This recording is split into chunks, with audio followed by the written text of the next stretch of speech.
The jury is now deliberating the fate of Alex Murdaugh, who's accused of killing his wife and son in June of 2021. The jury got the case shortly after 3:30 today.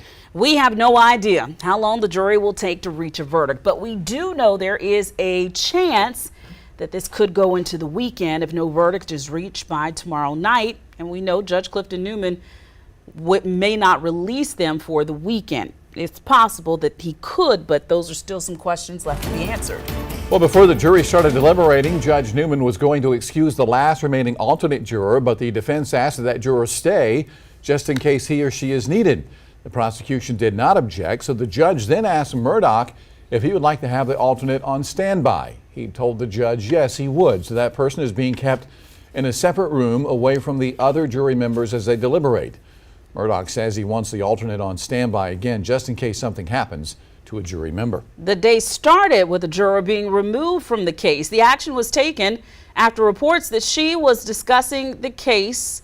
We're going to bring in News 19's Andrea Mock, who is in Colleton County right outside of that courtroom now with the very latest on what's happened today in Alex Murdaugh's double murder trial.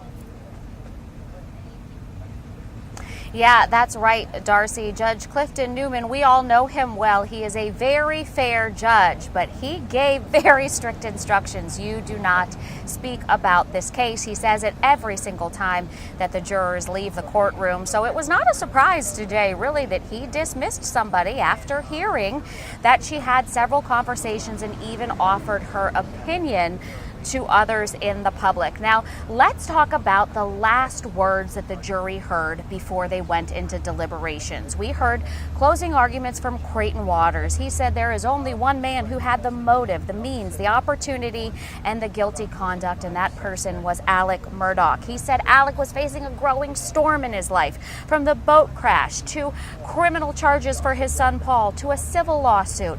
He also said, of course, the fact that Jeannie Seckinger was on to him for stealing money from PMPD, his former law firm. That was weighing heavy on his mind. And then finally, on June 7th, the day of the murders, he got a phone call saying his father and his mentor was dying. John Meadors had the rebuttal today. It was a very strong rebuttal. He said, I want you to use common sense. Who goes and visits their elderly mother who is suffering from Alzheimer's at 9:30 at night? He said, jurors, use common sense with that. Does that make sense to you? He also brought up Shelley Nixon. He said this is a completely neutral witness. As you know, Shelley was a Murdaugh employee getting paid to take care of Miss Libby. So he called her a neutral witness and said that Alex made her uncomfortable when he came to her days after the murders and said, I was there 45 minutes, right? He also said, John Meadors today telling the jury, it made Miss Nixon so uncomfortable, she called her brother, who was a police officer in Yemassee. All right, now let's move on to Jim Griffin and what he had to say. He had his chance for closing arguments today. He made several points, including saying the fact that Maggie's phone wasn't found and locked sooner so that they could preserve those steps, that might have been what exonerated his client, saying that those steps, if they had been gotten in the proper way, would have never shown his client moving with Maggie's phone. So for a little bit more on what John Meadors had to say, let's bring in News 19's Sam Perez. And in his closing arguments today, he did jump around a bit, Sam, but I would say his biggest points were, one, about Maggie's phone, and two, he even went so far as to say that SLED manipulated and created evidence. Yes, definitely, Andrea. I mean, the biggest theme today, I think, from defense attorney Jim Griffin's closing arguments was that investigators failed to properly collect evidence from the scene.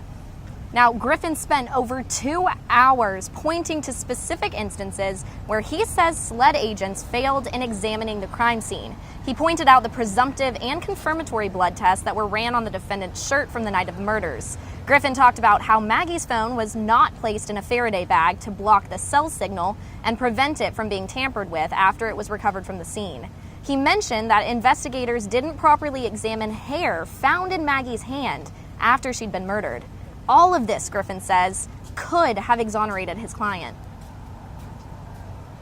We believe that we've shown conclusively that SLED failed miserably in investigating this case.